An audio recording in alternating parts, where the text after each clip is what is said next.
Begini, ada pada diri kita namanya an-nafs al-lawwamah. Jiwa pada diri kita yang mencela diri kita, mencela jiwa kita. Ini terjadi, nafsul lawwamah ini. Di antaranya dalam bentuk penyesalan. Di antaranya dalam bentuk penyesalan. Oke? Misal, ketika kita berbuat dosa, tergoda. Setelah berbuat dosa, ada rasa menyesal dan kemudian ada rasa, wallah, I'm not proud of myself. Aku nggak bangga dengan diriku sendiri yang telah melakukan itu. Ada rasa itu nggak? Nah, itu namanya nafsul lawwamah. Jiwa yang mencela diri sendiri. Bagus itu pada dasarnya.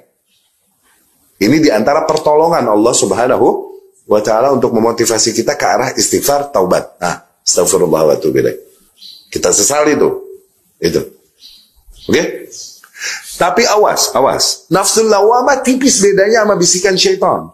Seringkali orang menyesali melakukan dosa ini itu, terus berulang-ulang dosa tersebut sampai akhirnya udahlah, dia putus asa dari rahmat Allah dan kemudian nggak mau lagi minta ampun dan taubat kepada Allah. Nah, itu bukan nafsul lawwamah, itu was-was syaitan.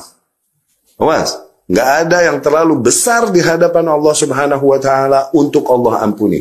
Kalimat astagfirullah, satu kalimat. Kalau Allah mau dengan itu, lautan dosa kita, dan apabila kau habiskan usiamu dengan dosa, dihapus langsung dengan astagfirullah sekali kalau Allah mau. Nggak ada yang terlalu besar untuk Allah ampuni, nggak ada. Maka jangan putus asa dari rahmat Allah. Penyesalan itu jadikan motivasimu untuk beristighfar dan bertaubat, bagus. Tapi penyesalan itu membuat menjadi patah semangat untuk bertaubat dan malu lagi untuk bertaubat kepada Allah. Nah, itu tercela baru, itu bisikan syaitan. Faham ya? Kapan penyesalan menjadi motivasi untuk bertaubat? Kapan penyesalan menjadi sesuatu yang mematahkanmu dari taubat dan bikin kau malu dan untuk minta ampun lagi sama Allah? Ini bisikan syaitan. Menyesal tuh, oke? Bicara tentang menyesal yang sifatnya mendekatkan diri kepada Allah. Cuma menyesal di dalam perkara-perkara yang sifatnya duniawi, oke? Awas, di hati. Pada dasarnya menyesal manusiawi nggak? Manusiawi. Cuman hati-hati, awas. Ketika kita biarkan larut diri kita di dalam penyesalan tersebut, itu menjadi nilai yang sifatnya kufur. Karena tidak terima apa yang telah Allah takdirkan as if.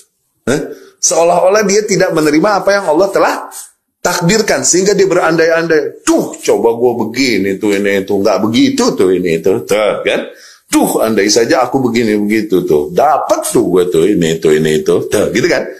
Makanya di situ Rasul bilang sallallahu alaihi wasallam, lau nih taftah amal syaitan. Dia membuka peluang syaitan untuk membuatmu nggak bisa flow dengan takdir Allah Subhanahu wa Ta'ala. Orang yang nggak pernah bisa flow, menerima dan mengalir bersama takdir Allah, hidupnya nggak bakalan tenang. Syuf. Ini para salaf berkata, salafus salaf. Ajma'u qala kullul millah anna man lam yajri ma'al qadar lam yatahanna bi'aishi.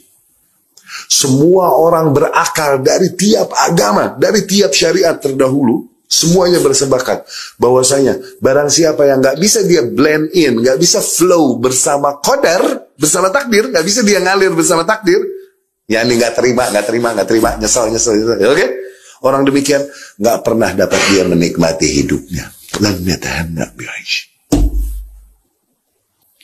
Menyesal pada dasarnya manusiawi, tapi jangan kau biarkan syaitan terus membisikkan di situ, membisikanmu dan membuatmu mengalir dalam penyesalanmu, sehingga akhirnya bukan hanya menyesal, tapi kau seolah-olah tidak menerima apa yang Allah telah atur di alam semestanya dalam takdirnya. Awas, hati-hati, apalagi sampai berandai-andai. Ya, dapat ya? Bisa kejawab nggak? Menyesal dari mana dulu? Menyesal dari dosa, tadi penjelasannya udah.